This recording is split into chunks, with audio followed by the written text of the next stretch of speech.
Thanks for being here. Subscribe to Cheating Stories Best, so you don't miss new stories.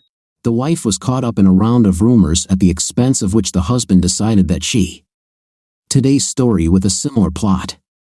Enjoy watching it. California imbecile, Ron muttered loud enough for everyone to hear. This broke the moment, and Amy smiled briefly before saying, "Anyway, you were really good up there." Looking at Teddy, she added, "Both were good." She was out the door before I could answer. "Still have feelings for her, don't you?" Teddy said. "Of course," Victoria replied. "Just too afraid to do anything," Ron added. "California ruined it." I just smiled. "You know," I said, "that's the longest thing she's ever said to me at all." "Yes," said Teddy, "but let me tell you, when you get to know her, she's one hell of a talker. It just takes time to get to know her." "But you shouldn't," said Jenny. "You're married, and we don't want her too close to you."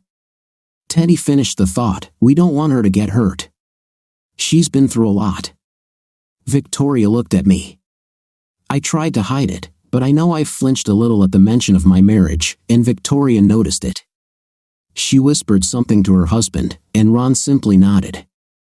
He must have already guessed that I was in trouble, so the whisper probably only confirmed his suspicions. "What are you doing tomorrow?" Teddy asked. I shrugged. "I'll probably just write," I said. "I'm in the zone and don't want to lose it." He nodded, understanding what I was talking about. He then turned to Jenny and raised his eyebrows. She saw the look and turned to me. "We want you to come to our barbecue," she said. "About an hour from now. We've invited about 30 people, and the band will rehearse for their entertainment. Why don't you grab your guitar and join in?" When I didn't answer right away, Jenny leaned over and put her hand on mine. "We really want you to meet our girls," she said. "And Amy will be there too, with her little boy." That sold me, and the smile I tried to hide told them all I was coming. As Teddy stood up to leave, he said, "You'll benefit from spending time with normal people for a change. Enjoy a casual meeting in a small town." If only we all knew then how wrong Teddy was. The next day would be far from typical in Grand City, Illinois. I slept until almost 11 on Saturday. I would have slept even longer and probably would have been late for the barbecue if not for my mother's voice, which sounded loud and clear above the noise of the crowd outside. "Get off my lawn," she screamed. "If you damage these roses, I will skin you." I lay there frozen. I'd been in this situation a million times and knew what that noise was. A quick glance out the window confirmed my suspicions. "There he is," the lookout operator shouted, and I dove back down. Now my body acted completely automatically. I quickly shaved, showered, brushed my teeth, and dressed in something casual but stylish. I needed to appear before the press looking like anyone else, or they would crucify me. Your fans have never imagined you with tousled hair. If they in the press really see you as a normal guy, then, oh my God. 15 minutes later, I walked down the stairs, out the door, and stood next to my mother on the porch. "I can handle this," I said, smiling at her before turning to face the 12 or so reporters and cameramen. "Okay, ladies and gentlemen," I said, "get off the lawn and onto the sidewalk. Then come over here, and we'll do this little interview, okay?" They obeyed, just as I knew they would. If they wanted an interview, they'd have to play by the rules. Once they were all gathered on the porch, I laid down the rules. "Okay, let's start with the ladies, then we'll go from left to right. Does that sound fair?" They agreed, and a young woman from Entertainment Tonight began. "Nick, the videos of you and Teddy Cooper on YouTube currently have over 10 million views, and they were posted less than 8 hours ago. Are you going to leave Lead Food and start a new band?" Damn it, I thought. Damn internet age. However, I kept a smile on my face and answered, "I have no plans to leave Lead Food. I came home to visit family and friends, and Teddy asked me to join them on stage last night. As you know, we are old friends, and he was one of the founders of Lead Food. I couldn't refuse, and we had a lot of fun together." But you left in the middle of the recording negotiations, said another reporter, this time a woman in her 30s with her hair held in place by a bottle of hairspray and wearing an immaculate dark blue suit on this hot Saturday morning. There are rumors in Los Angeles that you are tired and are going to leave, that you do not want to sign a new contract for Lead Food. Is there any truth to this? I shook my head. No. We have a very capable manager, Ethan Rose, who is in charge of negotiations. I just needed a break, and here I am. What about the rumors that you and Tara Boyd are having problems, said one of the men. And that she's now dating your bandmate, Carl Simpson, said another, immediately after him. I smiled and tried to avoid the questions. Ladies and gentlemen, Tara and I love each other very much, I said. She's busy preparing for the new season, and I just decided it was the right time for a break. That's all. They spent another half hour trying to get me to clarify my answers, but I managed to dodge everyone and stick to the main story. Seeing that it wouldn't get me anywhere, they all thanked me for my time, apologized to Mom for the damage done, and headed back to their vans to edit the interviews for the evening news. I apologized to my mom, then told her I was going to Teddy's for a barbecue. She said she was invited a few weeks ago and she and Bob would probably stop by when he got home from work. I then packed my 2 guitars back into the Escalade and headed out early. I took the long way down the back roads to make sure none of the journalists were following me and parked in Teddy's driveway at 11:30. This way, I heard Teddy say as I got out of the car. I followed the sound of his voice and the smell of barbecued pork around the house. He stood on the terrace, smoking a lot of pork shoulders in a huge smoking apparatus. Next to the terrace, 3 kids, 2 girls and a boy, were splashing in the shallow end of the pool. Quite an exciting morning, huh, he said, looking at me as he drank his iced tea. Were they here too? I asked. He nodded, seemingly dissatisfied with the development of events. What did you do? He smiled. Told them to get off my property or I'd call the police and have them arrested for trespassing. I laughed. I wish I could do that. I grabbed a can of Diet Pepsi from a nearby cooler and sat down on one of the lounge chairs, watching as he topped the pork with something before closing the lid and sitting down next to me. We spent the next 20 minutes chatting about all sorts of things and watching the kids in the pool. Things started out pretty serious, with me apologizing for having had so little contact over the last 6 years. He shrugged it off, genuinely understanding. That's why I never wanted this life, he said. But you wanted to, and I know how much it took you. This was his last word on the matter. The apology appeared to have been accepted. He then told me who else was married, who had children, and who worked where before getting serious. Why did you come back? He asked. I didn't answer, preferring to look at the grove of oak trees in the distance. You can talk to me, you know, he said, his voice lowering. I didn't say anything for a minute, but then I turned and looked at him. Teddy, are you happy? He gave me a questioning look. Of course I'm happy. And you? I sighed. Don't think, Teddy didn't say anything. This is not what I expected, I continued. Oh, I guess that's true, but I'm starting to realize that it's not what I want anymore. It is to then come out, he said. Just take it and go out. Walter said the same thing, but it had much more impact coming from Teddy. It's not that simple, I objected. I have obligations. Everyone in the group is counting on me, and I have a wife. Damn it, she'll never move here. He nodded. Is the rumor true? My eyes narrowed as I looked at him. The reporters were shouting questions before they finally left, he explained. One of them said that Carl was sleeping with Tara. He saw the expression on my face and nodded. He tried it with Jenny once, Teddy said, a few years ago when his parents had a big anniversary party. He was in town for a few days and tried to get Jenny to join him in his hotel room. And what happened? I asked. Teddy smiled. She threw a drink in his face. It quickly cooled his ardor. I laughed. Well, I said, Tara seems to have lit the fire. So, what are you going to do? I shrugged. I don't know, Teddy. Honestly, I love her. I like being around her. She is cheerful and funny, sweet and charming. She's great in bed. I think I feel comfortable with her. I guess the thought of change really scares me. Think about it, Teddy said, getting up from his chair and walking into the house. He returned a minute later with 2 bottles of beer and handed me one. Have you talked to her about this yet? He asked. I shook my head. I tried, but she doesn't want to talk about it unless we're face to face. I'm afraid to do it face to face now. I'm afraid I'll just take her back and it will happen again. He nodded. Well, friend, let me offer my 2 cents. He took a sip of his beer before continuing. You have to find out why she did it.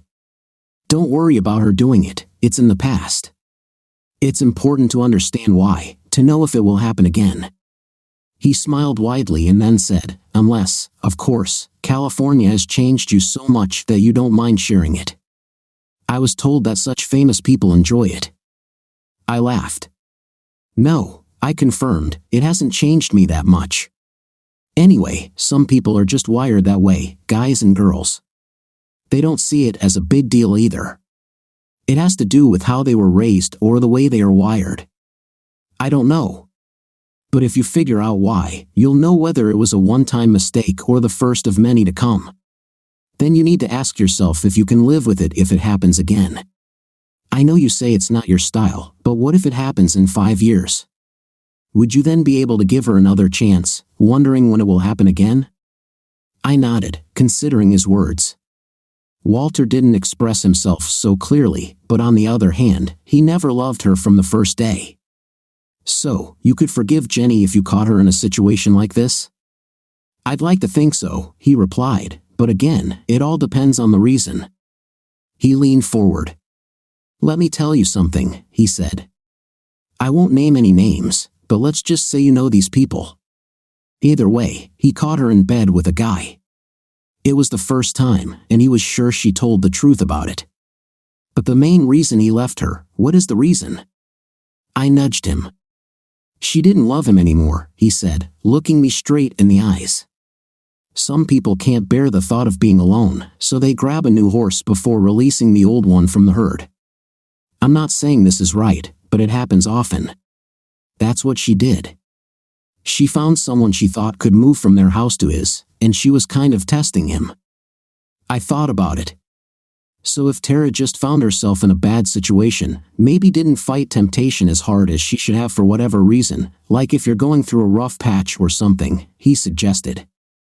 Okay, are you saying I should just forget about it? No, I'm not saying you should forget about it. I say you should consider this when making decisions about your marriage. He leaned back. Nick, everyone is different. But if you really and truly love her and you're sure she really and truly loves you, then maybe you should consider trying to fix the lawnmower before you throw it away and buy a new one, unless, of course, the evidence indicates that the lawnmower is too broken to be fixed. I spat out my beer. Did you just compare me to a lawnmower? I asked. Jenny. Teddy shouted toward the kitchen window. No, honey, Teddy shouted back. Then he leaned close to me. Only you can make these decisions, Nick. You know this, don't you? Only you will truly know if you can save a good marriage after this. All I can say is that crap, no matter how wrong it is, and it really is wrong, happens to marriages all the time, and people survive it and stay happily married for 50 years. I nodded and we moved the conversation to other topics as people began to gather. About 15 minutes into our conversation, it was my turn to go get a beer. I walked into the kitchen and froze when I saw Jenny and Amy whispering at the sink as they stirred large bowls of coleslaw and potato salad. They froze when they noticed me, and Jenny tried to hide it by giving me a quick hug and a kiss on the cheek. Amy couldn't look me in the eyes and could barely mutter a hello in response to my greeting. They were talking about me, and I was afraid that they had heard too much from my conversation with Teddy. Dragging my handful of beer and soda back out onto the deck, I handed them out to everyone. Is there something wrong? Teddy asked. I shook my head and tried to get back to my conversation with Will, the pianist from last night, about who was better, Warren Zevon or Ray Charles. After much discussion and too much input from the others, we agreed that it was too much like comparing apples to oranges, even though Ray Charles was by far the better jazz player and Warren Zevon the more versatile composer. With about 35 people gathered, we all decided it was a good time to play some music. Better finish the fun before we get too drunk, and let's get dirty. Our tools are large. Everyone gathered in the hangar, the interior of which was finished enough to allow for full sound on a small scale. I brought my guitar from the car and plugged it into spare amps that were sitting around. About 45 minutes in, Teddy begged me to perform Time to Start Again, a wildly successful ballad from our first album and one of the first songs Teddy and I ever wrote. It was a song about a painful breakup, where the singer tried to convince a rejected lover to give love another chance. The best arrangement consisted of just the lead vocal with minimal harmonies, accompanied by fingerstyle guitar and a soft piano line. I agreed and sat on a stool behind the lead vocal microphone, starting the guitar line and waiting for the piano to come in. As the piano began to play, I looked around the crowd and saw Amy standing behind me, slowly swaying to the music.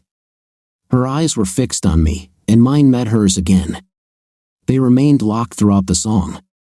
For some reason, and damn it, I understand perfectly well why, I poured my whole soul into it, turning a sad song into a real emotional journey. By the end, when the spurned lover replies that he just doesn't know if he's ready and the instruments fall silent, you could have heard a pin drop. Then I felt a punch on my arm and looked away from Amy. Everyone in the room was looking at us back and forth. Amy noticed it too and blushed while I tried to focus on something else. "I think we should take a little break, don't you?" Will suggested, the pianist. Everyone agreed and began to leave the hangar in search of cold beer and lemonade. A minute later, it was just Amy and me in the barn, me still on the stool and her still standing 30 feet away. I heard the whole conversation before she said after a minute, "You and Teddy on the terrace." I tried to smile but couldn't. "Yeah, sorry," she said. "I know what it is, and I have an idea of what you're going through." "Thank you," I finally managed to say. What was wrong with me? She had spoken to me more in the last 24 hours than in the previous 24 years combined. In response, I was now able to pronounce as many as 3 syllables. "Did you like it?" I asked, trying to change the subject. "The song," she sobbed several times. "It was wonderful," she said. Then she tried to laugh. "I swear, Nick, if I leave here now, I'll burst into tears." I smiled. I then moved the capo down the neck of the guitar to the 2nd fret and started playing another tune. "Maybe this will cheer you up," I said, and began singing If I Only Had a Brain from The Wizard of Oz. Tears pricked at the corners of her eyes, but she began to wipe them away and laugh, her lips sometimes synchronizing with the lyrics. Towards the end, I heard her faint soprano voice join in the chorus. When I finished, I patted the seat of the stool next to me. "Come on," I urged. "Let's sing one more." She looked over her shoulder, unsure. "Don't make me ask anymore," I said, perhaps too seriously. Anyway, soon she was sitting next to me. "So, it was your little boy at the pool when I arrived?" I began fingering the notes as I spoke. Her face lit up. "Brighton," she said. "Lovely," I remarked. "Thank you," she said.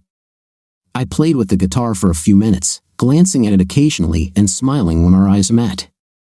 She was less shy, and I decided to just say what Ron had been pushing me to say for a decade.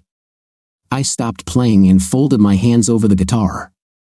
"I've wanted to tell you something for a long time," I began. Her face became serious, perhaps fear flashing in her eyes. "I don't want this to sound wrong, and I don't really." "Me too," she chimed in, placing her hand on my forearm and gently stroking it. "Since you invited me to the homecoming party." The look of utter disbelief on my face was hard to hide, and she looked down at her lap as she continued. "I spoiled it all. I wanted you to invite me, but when you did, I was horrified. I wanted you to try again, but I knew you wouldn't." She looked into my eyes again. I wondered, all these years, especially the last 3 years after my divorce, How different things would have been if I had just been able to say yes. I still had that same expression on my face, and it was probably getting more and more incredulous. "Say something, Nick." "Well, that's it," I whispered. "I didn't expect this." She giggled, then laughed, and soon we were both laughing at the ridiculousness of it all. Then she looked at me seriously. "But it won't do either of us any good right now," she said. "I'm not going to seduce you, and you damn well better not seduce me. You're married, Nick, and I'm not going to be the other woman in this little drama." I tilted my head and pressed my cheek against her palm, enjoying her smooth, cool skin. After 10 years, I'm just glad we can both speak in full sentences to each other. "Amy," I said, "to be honest, I'm not looking to force my problems on anyone right now." I raised my head and looked into her eyes again. "Especially someone I care so much about." "Okay," she nodded. "And don't think I'll be there if you decide to leave her," Amy continued. "I want to be clear, Nick. I like you, but we don't know each other anymore. So you better not think that you can just get a divorce and jump straight into my bed. Okay? I'm not part of this equation. This is between you and your wife. Teddy is right, you have to decide what you want. I just want you to know that if you think you want me more than her, don't rely on it. Get it?" I nodded, more than a little sad. To be honest, our sudden conversation almost threw Tara out of my life. Until the last part of the conversation was said, Amy was right, of course. There was no point in going from one dream to an old school dream with someone I barely knew. So it was no surprise when we heard a helicopter land nearby and a new pile of problems fell upon me. Amy and I stood at the hangar door and watched as the helicopter's blades stopped several hundred feet away. Then the side door opened, and I saw Teddy's little girls running with their arms open, shouting, "Uncle Ethan." I was surprised that they knew Ethan, especially well enough to call him Uncle. I was a complete stranger to them, and my guilt for not being close to Teddy returned. Ethan jumped out of the helicopter and turned, holding out his hand to help the older man follow him out. I cursed quietly when I recognized him as Monty Evans, the Columbia executive in charge of negotiating our contract. "Do you know him?" Amy asked.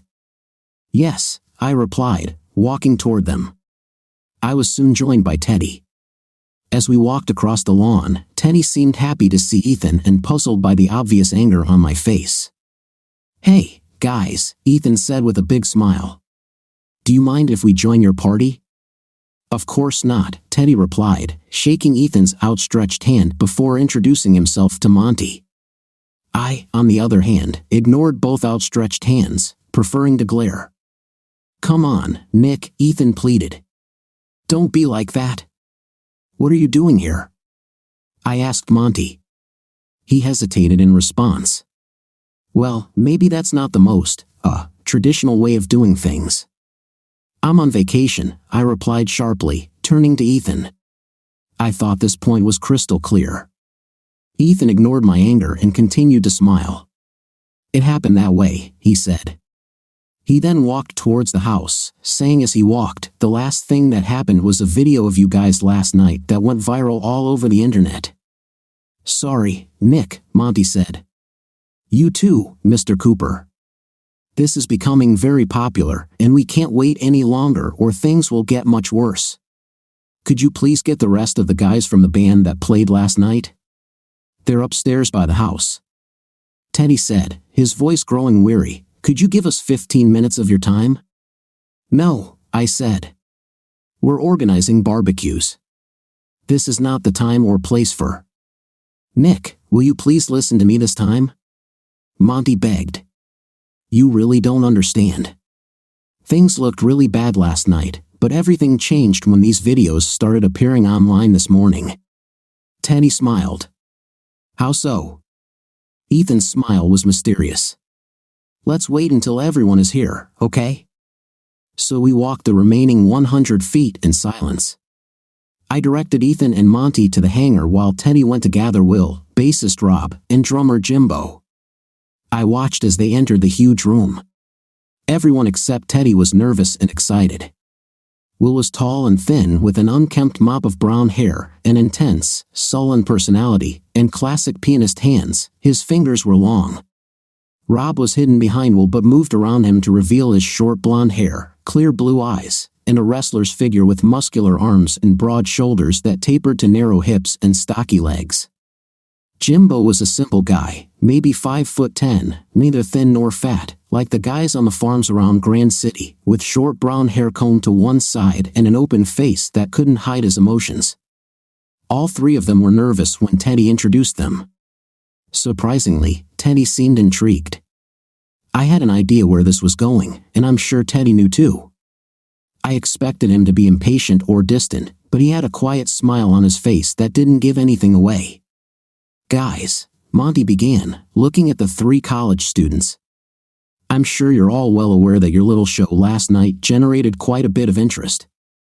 Their smiling glances at each other showed me that they were very aware of their success on YouTube. "That was good," Monty continued, "but my boss got a call this morning and now he's interested too." "Come on," Ethan urged. "Tell them who called." Monty looked at all three of them. Then his eyes fell on Teddy.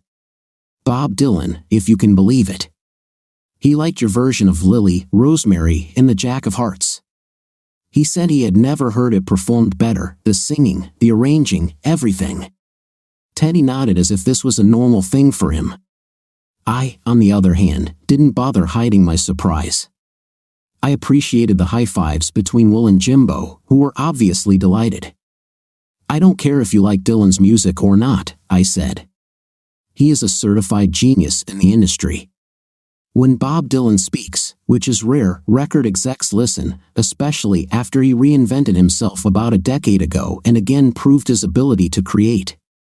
"Teddy, I'm not saying we liked everything we saw and heard," Monty continued. "To be honest, I spent half the morning watching other videos from the show. They weren't of the best quality, I'll tell you honestly. However, we want to see what you can do if you don't mind." Teddy simply nodded. Monty nodded in response. "If you don't mind," Teddy looked at the guys and then at me. I understood what it meant, and everyone else did too. My eyes settled on Ethan and stayed there. After a minute, he nodded. "All of you," he said. Teddy looked at me and shrugged, his smile starting to fade. "I think I agree," he said. He looked unsure now. "Me too," I said.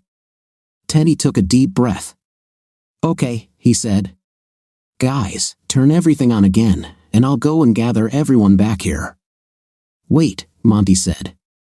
"We would prefer to see you without any interruptions, if you don't mind." Teddy simply ignored him, and Ethan and Monty both turned to me for help. "Don't look at me, guys," I said. "Maybe it's better to get used to it now if that's what you really want." So we did it. We played 4 more songs, 2 energetic tunes, 1 ballad, and 1 mid-tempo.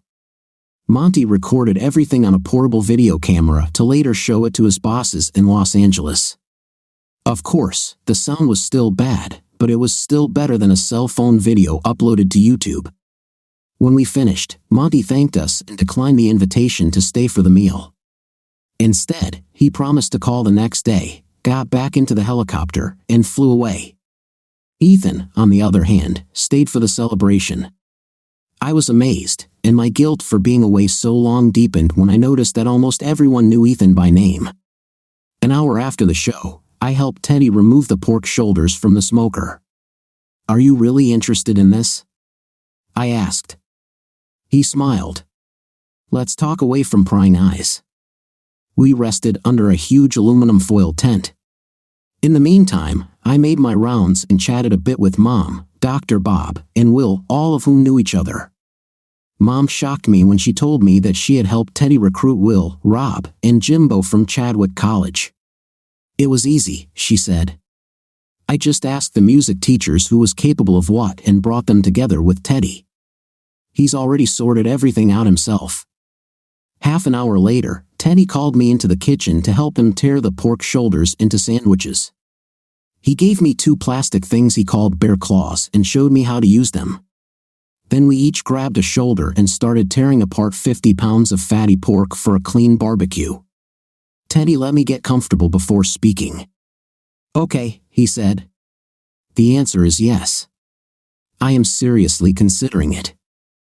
I didn't say anything, not knowing what to say. After a few minutes, I noticed that Teddy was no longer tearing meat, and I looked up. He looked at me. Say something. Okay, I replied. Do you have any idea what you're getting yourself into? What do you tie your family into? He smiled his lazy smile.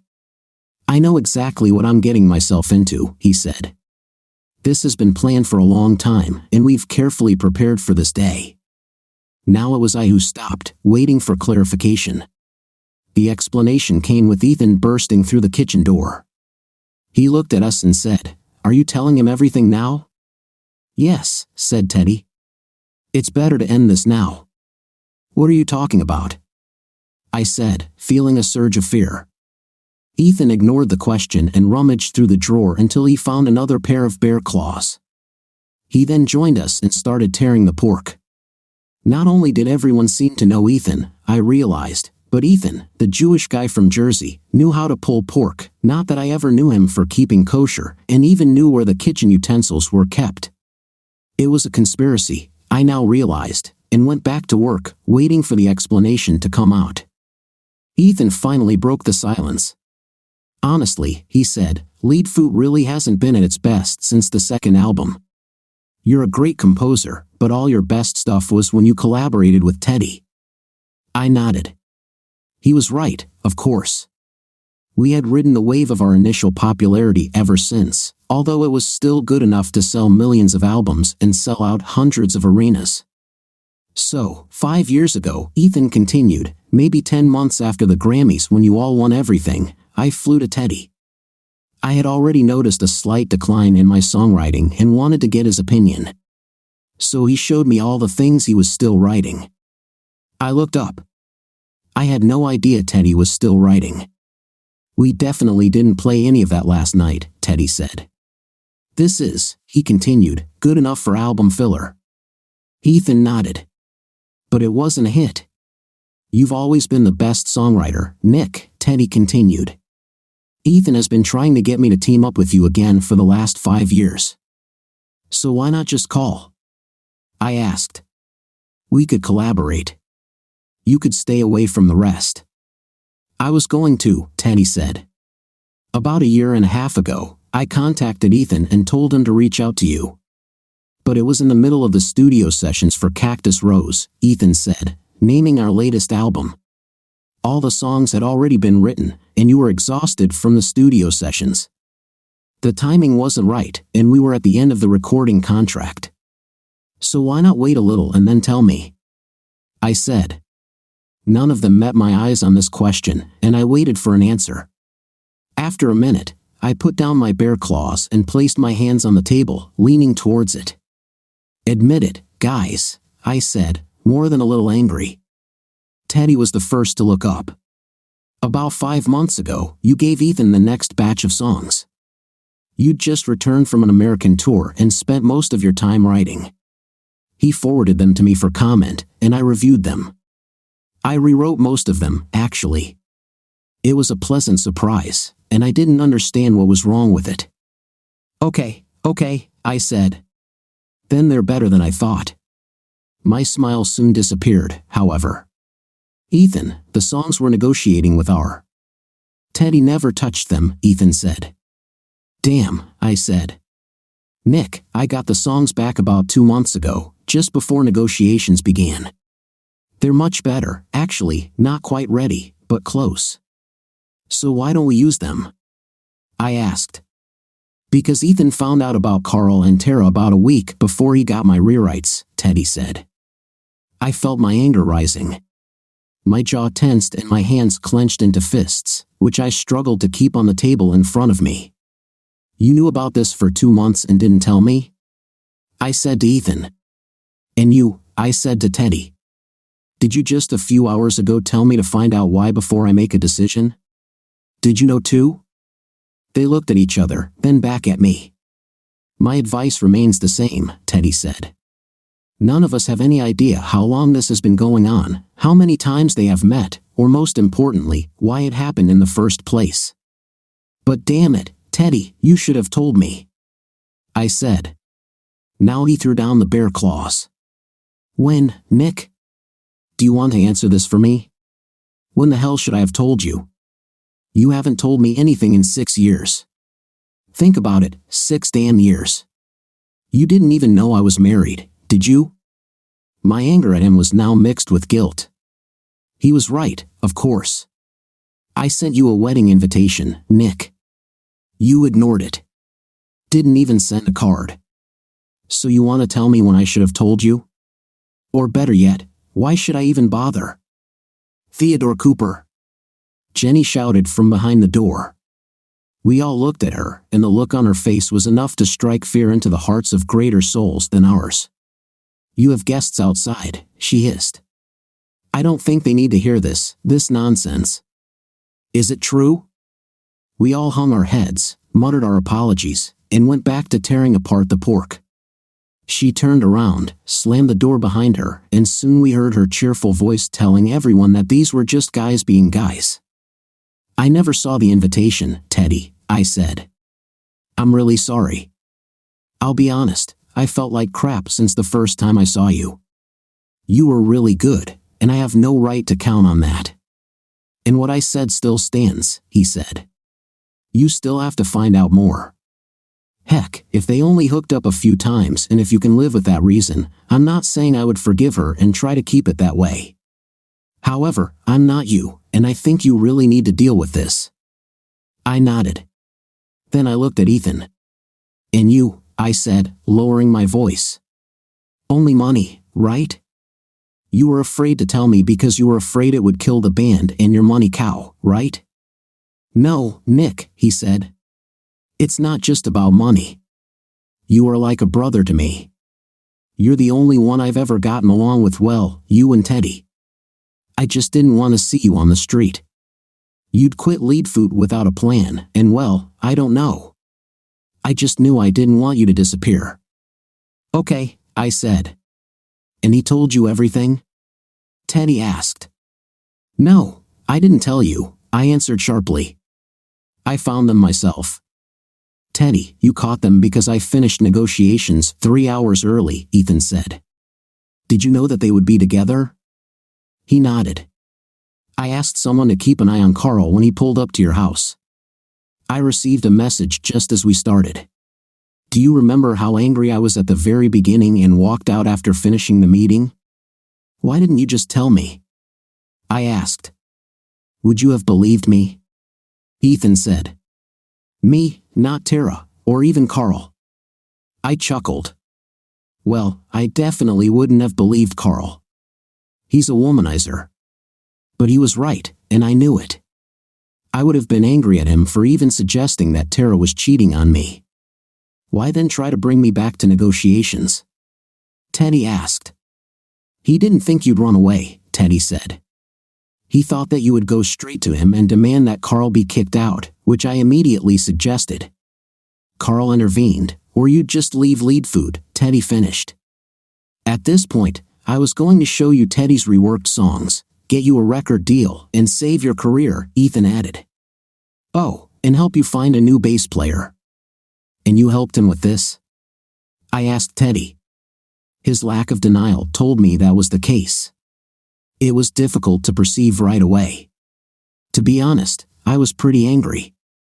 But why be angry with them? I doubt I would have done anything differently. Sure, Ethan cared about his wallet, but he really cared about me and lead food too, for which we paid him a lot of money. Then it dawned on me. Okay, if this was all to save lead food and get Teddy back into songwriting, then what was this afternoon? I asked. Columbia has never seen anything like this, Ethan said. These scenes on YouTube are amazing. Of course, you're in them, and this guarantees great interest, but there's much more to it than just that. Damn, they're like that British girl on that show, Susan Boyle, I think. In general, it's even more impressive. The rumors spread across the internet like wildfire. Monty checked before we got here, and already there are over 20 million views on 3 of the 7 videos, and the other 4 have over 15 million. And you probably can't ignore Bob Dylan, right? Teddy said, smiling lazily. If you want to keep your job at Columbia, then no, Ethan confirmed. So they wanted to see if there was a way to make money from it, I said. Right? After Dylan called, Monty called me and asked if I thought it could work, Ethan said. The two of you are together again. I went straight to his house and showed him the reworked songs. He looked through them and just threw the entire folder of songs on the floor. Ethan smiled. If I had shown him these songs from the very beginning, we would have already signed a contract, and now we'd be kicking Carl out of the group right in the middle of it. At this point, my anger disappeared, and it was difficult for me not to smile. So now he's really screwed, huh? It's worse than you think, Ethan said, glad that I wasn't angry anymore. He's almost broke. Is it true? Teddy asked. Ethan nodded. He spends money faster than he earns, and unlike you, he has no income from song copyrights. He receives some income from album sales, but it cannot finance his luxurious lifestyle. Nick, you and Tara have a really nice house in Brentwood, by the way. But you saw Carl's house, didn't you? His damn ski lodge in Aspen, his apartment in New York, his mansion in Malibu. Damn, I think he just bought a house in London. What the hell is he going to do in London? I asked, laughing. Chasing London girls, Teddy suggested, which caused a knowing laugh from everyone. We finished shredding the pork and placed it in serving trays. I stayed behind as Ethan carried the first tray through the kitchen door. Teddy, I called, and he stopped. I'm really sorry, buddy, I said. He turned around. I may have been more harsh than I meant, he said. I shook my head. No, you were right. I didn't show up, and I can't believe I didn't notice the wedding invitation. He smiled lazily. I may have exaggerated a little, he said. I deliberately sent it to your home address during your world tour, knowing that you would not receive it in time. Sorry, old friend, but I just wanted a normal wedding with the members of Leadfoot. It would be anything but normal, I said. He replied. We took the trays out onto the terrace and placed them next to the buns on the serving tables. As I turned to the crowd, I noticed Amy watching me with a thoughtful expression on her face. Teddy walked up to her, kissed her forehead, and then whispered something. She turned to me, and her face relaxed. I smiled, and she smiled back. Then it pricked me because I wanted to be the one who kissed her forehead and whispered soothing explanations into her ear. I took a beer and stood in the corner alone with my thoughts. I realized that Tara had cheated on me more than once, and it seemed like it had been going on for some time. There was no doubt that I would never be able to forget it, and I was sure that my marriage was officially on the downward slope. However, I decided to take Teddy's advice and at least listen to her. After 5 years together, I really wanted to know the whole truth about what she did, or at least as much as she was willing to tell. I felt a hand on my shoulder and turned around. Penny for your thoughts? Amy said softly. I just remember what my father said, I said. Sometimes you are a dove and sometimes you are a monument. She laughed, and her face lit up with laughter. I had never heard her laugh before, and I had never seen such an expression of pure joy on her face. I suddenly felt joy from giving her this look, this uncontrollable laughter. So who are you? She asked. Dove or monument? I shrugged and smiled widely. I don't know yet, I said. But things are clearly looking up. I had no idea what awaited me tomorrow. You better get up, Walter muttered in my ear. I turned around, surprised to see him so early. The clock on the bedside table showed a little after 9, and I had gotten enough sleep. What's the problem? I asked. He looked out the window and then back at me. The little cheater didn't wait, he said. She was on the morning shows telling everyone she was leaving you because you were a womanizer. I smiled. It was some kind of strange dream, I thought. What did she say? I asked. Get out of bed, he thundered. The blankets flew off me as if they had been torn away by an invisible hand. I froze. He had never done anything like this before, and I didn't even know he could move things. "Yes," he said, like a real ghost. "Now get your 5th place up and get ready. The press will be here any minute." He was right, and I hastily cleaned myself up. 15 minutes later, I stood in the kitchen, looking at Dr. Bob, who was fidgeting nervously, and Carol, who was angry. "Have you already heard?" Carol demanded. I nodded, and she didn't ask how I knew. "This is true," she barked. I shook my head. "Not once," I said. "I told you so," Bob said, patting me on the shoulder. The home phone rang. Carol picked it up, said hello, and passed it to me. "This is Ethan," she said. "Good morning," I said into the phone. "Not yet," he replied, sounding more cheerful than I expected. "But soon, the morning will be really good." "What's happening?" I asked. It looked like they were in a hurry. "Tara's agents and PR people decided that you weren't coming back," he said. "It seems they started protecting her image and making her a victim." I nodded. My God, why did she do this without talking to me? I would have remained silent. This kind of crap was the last thing either of us needed. "How do you think you can cope with this?" I asked. "I'll tell you when you arrive," he answered. "Where to?" I asked. "To Teddy's house," he said. "Wait until the first media representatives arrive, then get in the car and come here." "Why wait?" I asked. "So that they follow you here. There's no point in putting your mother through this crap on a Sunday morning." "What about Teddy's family?" I asked. "There's no problem," Teddy said on the other line. Half an hour later, I pulled into Teddy's driveway, followed by a convoy of news vans. Apparently, they had learned their lesson from yesterday because they all parked on the side of the road, and none of them entered Teddy's territory. "What's happened?" I asked, entering Teddy's living room. "This is it," said Teddy.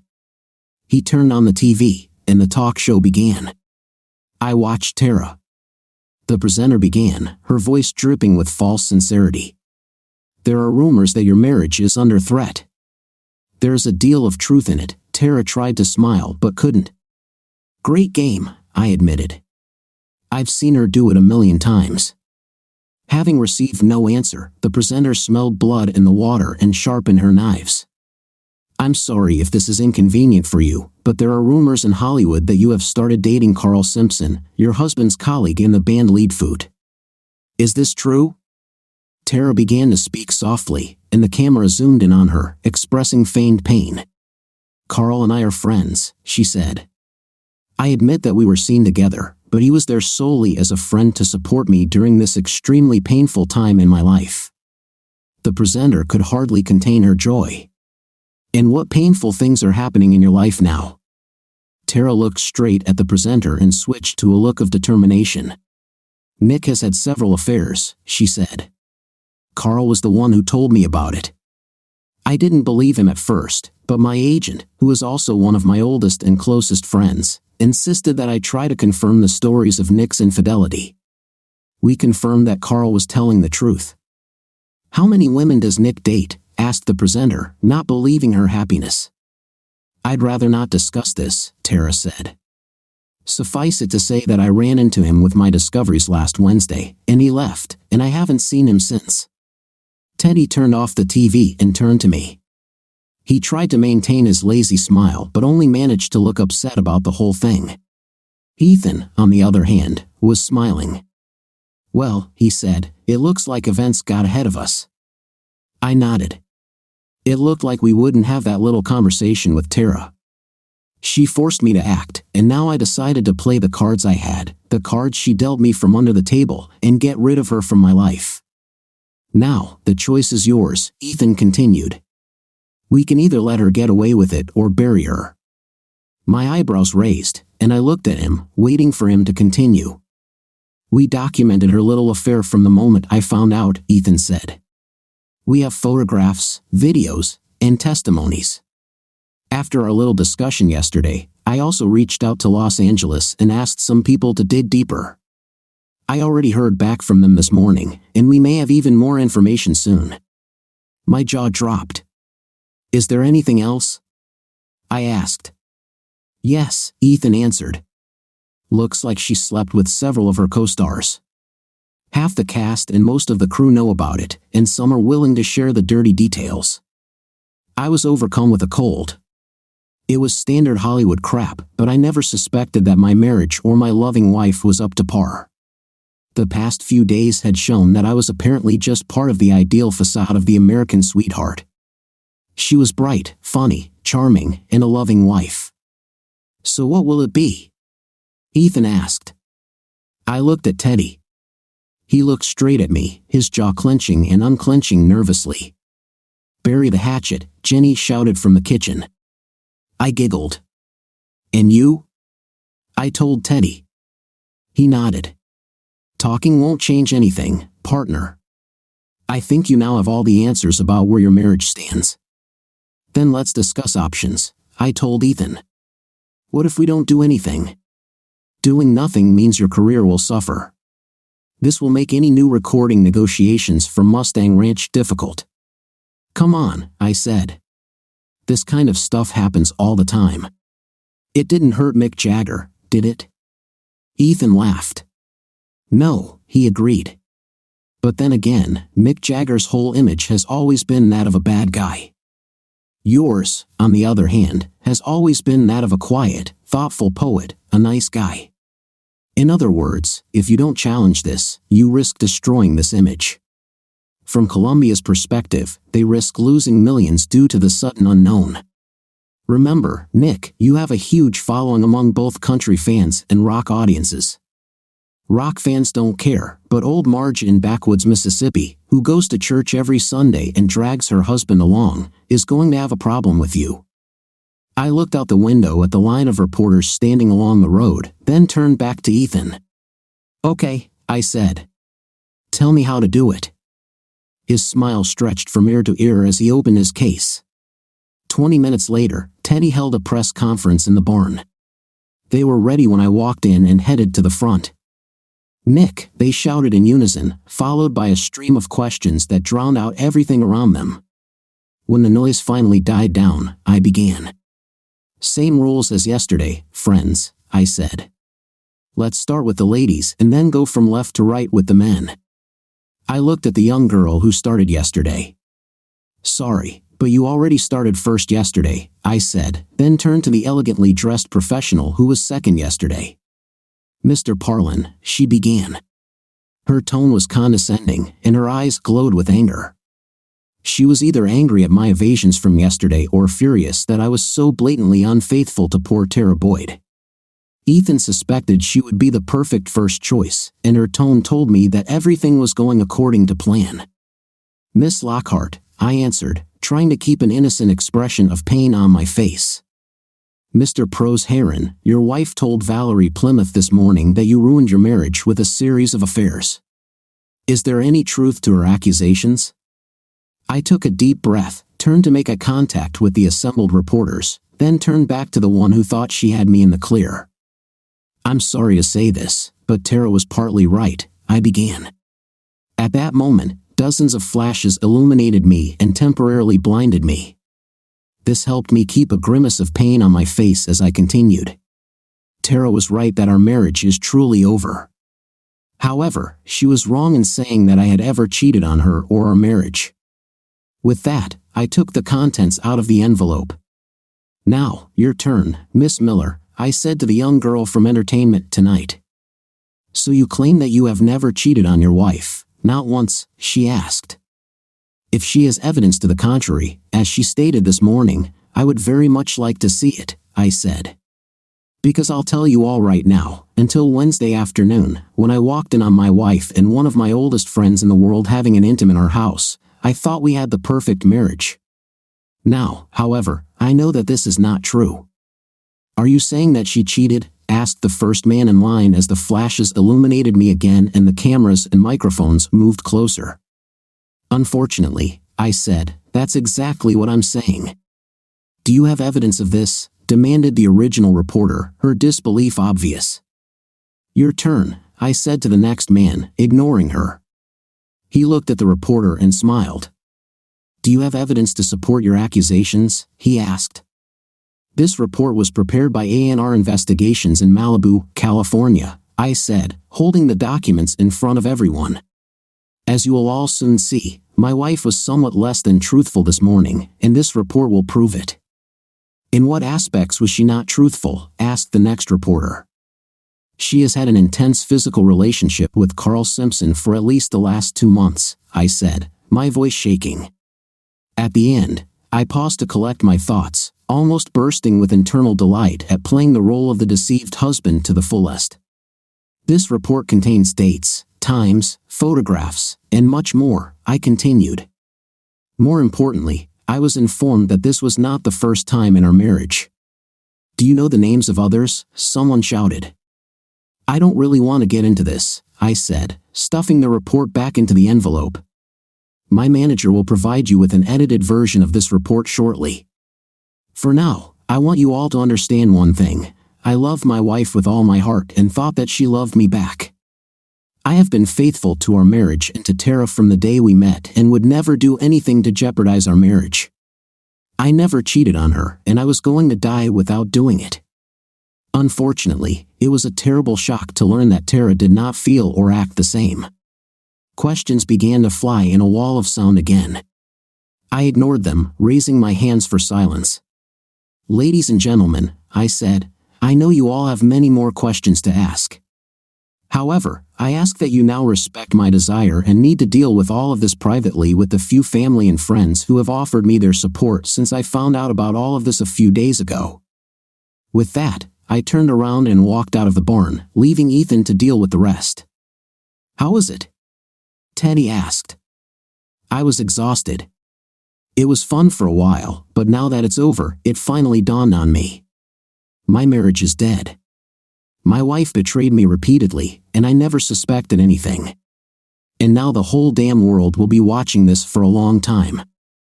Jenny hugged me, tears streaming down her face. You really deserve better, Nick, she repeated. All I could do was hug her back and try to hold back my own tears. I succeeded, but it was difficult. By noon, the press had left, and the guys from the group drove up to the house. Already have news? Jimbo asked.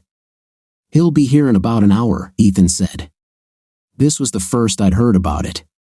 Seeing my confused gaze, Teddy spoke up. Nothing has been decided yet, he said. Let's see what they say and then we'll discuss it among ourselves. Okay, I shrugged. It couldn't hurt to listen, but I was surprised that Teddy seemed to actually be considering this seriously. 45 minutes later, Monty pulled into the driveway in a Lexus SUV. Once we were all seated in the living room, Monty began. Columbia wants to sign you to a recording contract, he said. Rob and Jimbo exchanged high fives, and Will pumped his fist enthusiastically. Conditions? Teddy asked. Monty laid them out. They weren't particularly good at first but included bonuses if album sales met or exceeded expectations. Overall, it was almost as good as the terms offered for Lead Food, which was surprising given Lead Food's proven longevity and popularity. However, they recognized that my participation was necessary for this deal, and Monty made this very clear from the beginning. So, Lead Food is dead? I asked. He nodded. Tara's antics this morning guaranteed that. Your answer, although excellent for you, is killing the group. They have no interest in resigning with Lead Food while this chaos is starting. What if we get rid of Carl? Ethan suggested. Monty shook his head. It doesn't matter. Then we'll have to deal with the unknown, the new band member and how well he fits at the start of a new contract. And of course, there's also the problem of songwriting. Monty turned to Teddy. They don't just want Nick, Monty said. They need songs and you. They think there's great chemistry between all of you. He looked around at everyone in the group to make sure they understood. We need all five or nothing. Honestly, the guys think they could only handle Teddy and Nick, but I can convince them otherwise. You give a really different sound, something we don't hear much and would like to explore a little more. However, it's a risk that record companies don't often take. That's why they have such conditions. They don't think they can lose with Teddy and Nick involved, but I'm sure the benefits will come from what all five do. Monty waited patiently while we all took it in. I have a condition, Teddy said. Then, looking at the others, he added, as long as you guys want to do it. I watched as Will, Rob, and Jimbo nodded vigorously. Teddy's eyes then locked onto mine, waiting for a reaction. I'm interested, I said. Looks like I won't have anything else to do, right? This was enough for Teddy, and he continued. I have a family, he said. She will always come first. I smiled, feeling that this was going in the right direction. Monty seemed unsure of what to do. So, I'm giving it 2 years and 2 albums, Teddy continued. I'll take a leave of absence from work, but if in 2 years I'm not happy with it, if it's going to hurt my family, I want to be able to opt out of the 3rd album. Does anyone have a problem with this? Ethan asked. We all shook our heads except Monty. This may change some conditions, he said. The conditions don't change, Teddy said. All that will change is that we can abandon the 3rd album if I want to leave, and if they or you don't want to continue without me. What do we get in return? Monty asked. Teddy smiled, and I realized he had already thought about this in advance. If we stay together, you will receive an automatic option for the 4th album on the same terms as the 3rd, he said.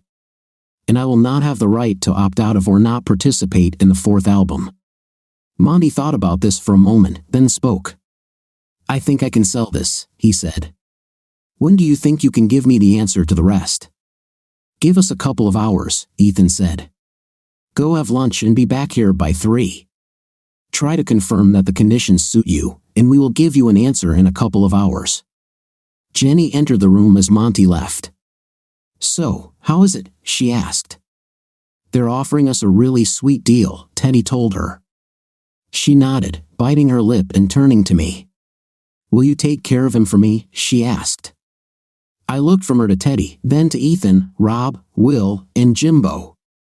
They held their breath, waiting to find out whether I agreed or not. Then I saw Amy standing in the kitchen doorway with her son in her arms and an incomprehensible expression on her face. So, how is it? Ethan pushed. Here I stand a few hours after finding out my marriage was over, I said. Then, to top it all off, I find out that the group that has been everything to me for the last 10 years no longer exists. And oh yeah, I have 2 hours to decide whether to start it all over again with an old friend I hadn't seen in years until recently and 3 virtual strangers. Without saying a word, I went outside to get some fresh air. 10 minutes later, my thoughts were interrupted by a quiet presence behind me. I think Teddy really wants to try it now, Amy said. He's been talking about this all these last years. He regretted leaving the group, that's why he gave all these songs to Ethan. He wanted to return. I turned to her. This is all too sudden, you know. She nodded, her face full of sympathy. I mean, damn, I just wanted some time to think, to take it all in, I said. Now there's no such time. She put her hand on my shoulder. I don't think so, she said. Teddy and Jenny will take care of you. They'll be there for you. The band, well, it'll give you something to do to take your mind off things. She was right, of course. In fact, I couldn't imagine better company in this sudden storm that seemed to only be gaining momentum.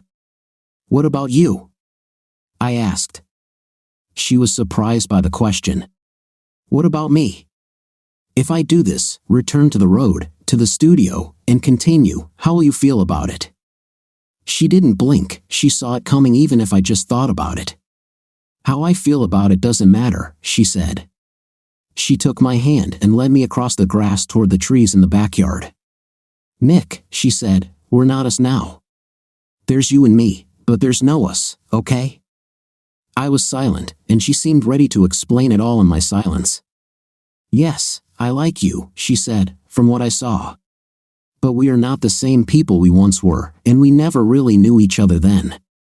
I'm just a vision from your past, someone you think you'll be comfortable with after everything that's happened to you.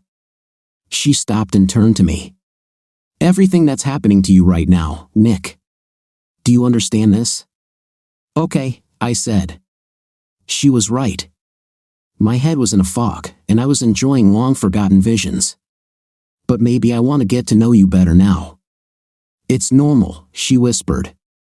Then this is what we'll do, okay? We get to know each other, but I'm not going to jump into your bed, Nick, not now, not after your marriage just ended. I don't need this, and my son certainly doesn't need me going through something like this again in the near future. I listened, looking into her eyes. Of course, I heard her, and deep down, I knew she was absolutely right. But still, I leaned over and kissed her. As I gently pulled her closer for more, she pulled away. Damn it, Nick, she said, anger and embarrassment coloring her face and making her eyes sparkle. Did you even listen to anything I just said? Thank you, I whispered back. At least you gave me good dreams for a while and something to look forward to in the future. Her anger dissipated, and she hugged me tightly. I responded, enjoying the feel of her body against mine. Enjoy it, she muttered. That's all you'll get from me for a while. I enjoyed it, and as she said, this was the extent of our contact for a while. Back at the house, everyone had gathered in the living room. I heard quiet conversation as Amy and I entered through the kitchen door, but their conversation stopped, and all eyes turned to me as we entered the front room. Amy sat down on the couch, leaving a seat for me next to her. I sat down, looked at her, then at everyone else. Okay, I said, I have made several decisions, and I have my own requirements. At this, Rob and Jimbo exchanged high fives again, and Will clenched his fist enthusiastically. I smiled at their enthusiasm and hoped they were ready for what they were getting into. What are your requirements? Teddy asked. I will not lead this group, I said. Of course not, Nick, Teddy said. This is a partnership. We will all make decisions together. I shook my head. It doesn't work that way, Teddy, I said. You guys make decisions and coordinate them with me, but that's all. I don't want to make decisions anymore. I turned to Ethan. This has been a problem with lead food for too long. I felt like the whole world rested on my shoulders alone. It was like I was babysitting a bunch of 2-year-olds. Now it's time for someone to babysit me, okay? Ethan looked at Teddy, who turned to me and spoke. But you want to have a veto on everything? I nodded. This does not mean that I am against democracy. You guys make decisions and then come back to me to make sure I agree with them, okay? It gives me an opportunity to know what you're thinking and where we're going, and to maybe change something if it's a bad idea. I only mean the big decisions, Teddy. I don't care what we have for dinner or where we stay, or, within reason, who we hire. Ethan already knows all this. I looked at all 4 of them and leaned forward. There are most of the rules here, guys. Trust me. If 3 of us start teaming up against the other 2, we won't make it. So everyone must agree on all important decisions anyway. But I don't want to make decisions or even participate in the process anymore, okay? Think of it more as you just keeping me informed after you've made decisions yourself. Teddy looked at the other guys, and they all either shrugged or nodded. Guys, I said, I'm not in a position to make these decisions right now. I have too much going on in my head. So if you want me, these are my terms. Otherwise, we are standard and equal partners in everything. Songwriting is a different topic, of course, but everyone will have a chance at it if you want. That's fine with me. Will said, that's fine with me. Rob looked at Jimbo, got his consent, then said, us too. I looked at Teddy. Well, partner, you wanted it, and now you have it. Do you agree? Teddy looked at Jenny, who nodded, albeit thoughtfully. I guess so, he said, his eyes remaining on Jenny. When Monty returned, he had the master agreements prepared for Ethan to submit to our lawyers for review. Columbia agreed to Teddy's terms, and they didn't need to know about my terms. It was just between Ethan and my bandmates anyway. In the last 5 days, I'd left one of the biggest rock bands and one of the most famous and beautiful wives in the world. Now, before I could catch my breath, I was starting all over again with a new group and a new company. And all this time, only 2 questions were running through my head. Why did Tara betray me so horribly, and apparently for such a long time? And would I ever find happiness again with someone new, like Amy? I received an answer to my first question around noon the next day. Teddy and I sat late Sunday night working on 2 songs, 2 of my songs that he had reworked and now needed a final polish. Around 11 o'clock on Monday, Will, Rob, and Jimbo joined us in the barn and began working on arrangements for the first song. When I got back, Will was a pleasant surprise in terms of arrangement.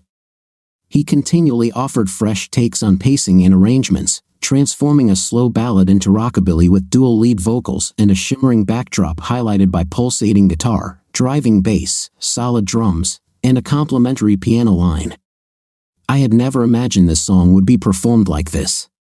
Previously, Lead Food had no piano other than a guest studio musician for 1 or 2 songs, and the new arrangement turned out to be much better with the new lineup. Teddy was the first to see her. I was standing with my back to the barn door, watching Jimbo on drums and playing acoustic guitar when Teddy's guitar line was interrupted by a squeal.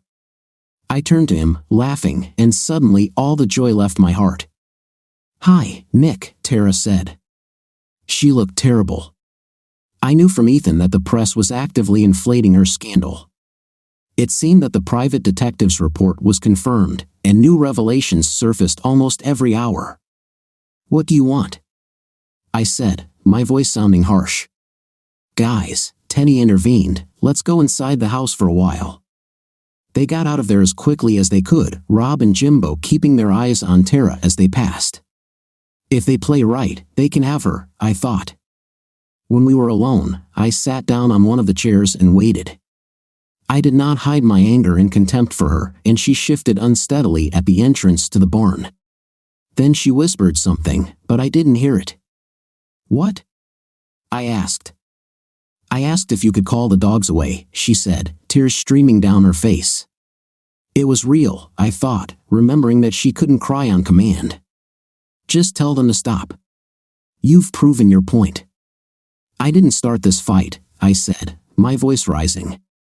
"And now you, who told everyone that I'm cheating, dare to ask me to do something that you yourself couldn't do for me."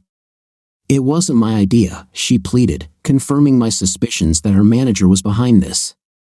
"She said you would destroy me if I wasn't proactive." "Nonsense," I barked. "She said you could turn into Pat, didn't she?" Tara didn't try to deny it. "You were going to leave me," she said.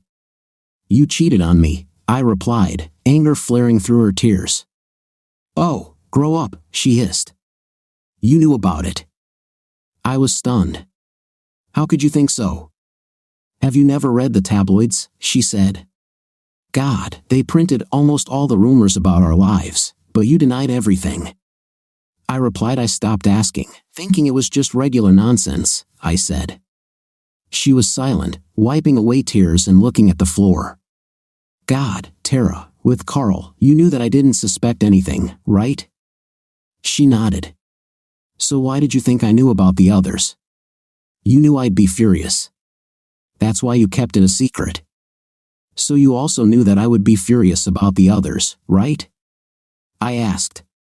She nodded again, no longer trying to make me an indifferent husband. "So how many were there?" I asked. "Does it matter?" "You know most of them now, or at least Ethan knows." "So are they all true?" I asked. She nodded. "And that's not it, is it? Just most of them?"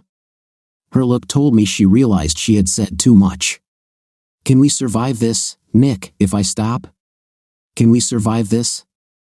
I laughed, and her pout turned into indignation at the rejection. "Let me ask you a question, Tara. Imagine that every time someone came to your house, they stole something, not once, but a couple of dozen times. You find out about this. Are you going to invite them again?" "These are not our guests, Nick," she shouted. "This is our damn marriage." "Exactly. You stole something much more important than silverware, Tara. You stole my damn self-respect. You destroyed what I thought was perfect. Now I wonder if we even had a marriage." Did you ever love me, or was I just part of a new PR stunt? This brought on another flood of tears. You were never a PR stunt, she sobbed. I loved you from the very first day we met. More than anyone, Nick. You have to believe that. That's where you're wrong, I said. You always loved yourself more than you loved me. Her look told me that I had hit the nail on the head. So what did you tell me earlier, she said. On the phone, it's true, right? Yes, Tara, I said, knowing what she was talking about. I have been faithful to you from day one. She nodded, wiping away her tears again and sniffling. You're right, she finally said. I don't deserve you. She laughed. Damn it, I wouldn't stay married to myself either. She came over and touched my face with her fingertips. Please, Nick, for old time's sake, can you call the dogs back? The divorce will be based on a marriage contract without protracted litigation, without further attacks on me in the press. She smiled and nodded. I swear. What about my things from home and my car? I asked. She answered, nodding toward the entrance. I nodded, thinking about it. Damn it, I thought. It will end quickly and without hassle. I won't have to go back to Los Angeles, and I'll be done with her in a few strokes of the pen. Best of all, I realized that the events of the last few days had already ruined her image as much as possible, and Carl was now a voice from my past and nothing more. So yeah, maybe I was being gentle with her, but an immediate cessation of hostilities and the ability to move on seemed a small price to pay. Okay, I said. The divorce is filed immediately for irreconcilable differences. I'll see the proposed settlement documents before next Monday, and everything will go smoothly. Do you think you can do it? She hugged me back. I promise, she said. You do it, and I will respond to the dogs. Do you think you can call them off now? The faster I have the documents, the faster I will respond. Ethan, I said. She was unhappy, but her look told me that she got more than she expected. Thank you, Nick, she whispered. She leaned over and kissed my cheek. And Nick, she said. I looked at her one last time as my wife. Yes, Tara. I'm really sorry, she said, tears welling up in her eyes again. For all I didn't mean to hurt you, and I still love you. I'm sorry too, I said, deciding to call the dogs off now and just restore the whole dirty story if she broke her word this time. She kept her word. The settlement documents were delivered by personal courier the next morning. Here is the complete true story of those crazy 5 days. Carl went bankrupt about 18 months ago. He was forced to sell all those fancy houses and now lives in a smaller house in Malibu. He plays on some studio sessions and can still be seen in the company of some starlets. Vince, our drummer and lead food, has retired from music entirely. He made a series of successful investments and now will never have to work a day in his life, if only he keeps track of things. Now he's somewhere in Scotland, painting landscapes and playing golf. We talk every couple of months, and he's expressed some interest in possibly being on our new album. Will has some great ideas for double percussion, like the old Allman Brothers band. John Bowman, lead food's guitar virtuoso, is now our producer. He's still going strong and works well with Teddy and will in arranging what are said to be great songs. He produces other bands in both Nashville and Los Angeles. Like Vince, he was tired of touring, and it all worked out well for him. Tara, of course, was fired from the show when ratings plummeted following her divorce. The divorce went quickly, and of course, I immediately called the dogs off. But the damage had already been done, and the press continued to dig in the mud. She makes cameo appearances, but her reputation has taken a serious hit, and it will be a long time before she becomes America's sweetheart again. It's funny, but Rob eventually started dating her. He told me about it before I read about it somewhere, all embarrassed and worried that I would be angry. I just laughed, especially when he said they spent the entire evening in bed and she kept asking and talking about me. Rob admitted that he would have lost interest if she weren't so damn beautiful and energetic. Poor Tara. Mustang Ranch, somewhere in Nevada, tried to deceive us by using their registered name, and we decided not to allow such deception, even if they are professionals in this matter. Will was constantly brought to rehearsal with his basset hound, and his name was General Algard. We all agreed that it would be a great name for the band. It doesn't matter what they say below the Mason-Dixon line, we are not named after a Confederate general, although the dog may have been. 5 months later, the first album of the group General Algard was released to rave reviews. This album, Another Happy Face, features the real General Algard on the cover. It eventually sold 8 million copies and spawned 2 #1 singles on the rock charts and 3 top 10 on the country charts. Our next album, Saturday Night Drive-In, released with the start of our first big tour, surpassed the first and went platinum, selling 11 million copies in less than a year. The tour sold out before we played the first show, and the reviews for it were, if possible, better than the reviews for the albums. Teddy seems to be handling it all quite well. He takes Jenny and the girls on tour, and they travel in his bus. I sometimes join them to work on songs, but we rarely get anything done with the noise all the kids make. Children, well, Teddy has little girls, plus there's Brighton and Walter to count. Walter, as you all know from the huge cover story, was born 10 months ago to Nick and Amy Harland, a small-town boy who made it big in his beautiful high school sweetheart. That's what they said in the article, but now you know it was just that Ethan and the PR guys came up with. The real story was a little more drawn out. In fact, it was almost 8 months after that weekend before Amy agreed to go on a date, and several more months passed before she finally accepted the proposal I'd made on every date since the very first. She agreed, proving to me that the rumors about quiet and reserved girls are absolutely true. Since then, she has spent almost every free minute trying to please me as much as possible. I'm not over it yet, and I hope she keeps coming up with new ways to keep me on my toes. We live in a house not far from the home of Teddy and Jenny and their girls. We've managed to maintain a relative sense of normalcy in Grand City, where everyone has known us for most of our lives and doesn't care how much we make. And Walter, well, I'll leave that for another day and another story. Just know that he has forgiven me and says hi to you all. What do you think of our final installment of the story? I think the husband did the right thing by listening to the rumors and what people were saying. What's your impression? Write your opinion about the 2 parts of the story in the comments. Enjoy watching.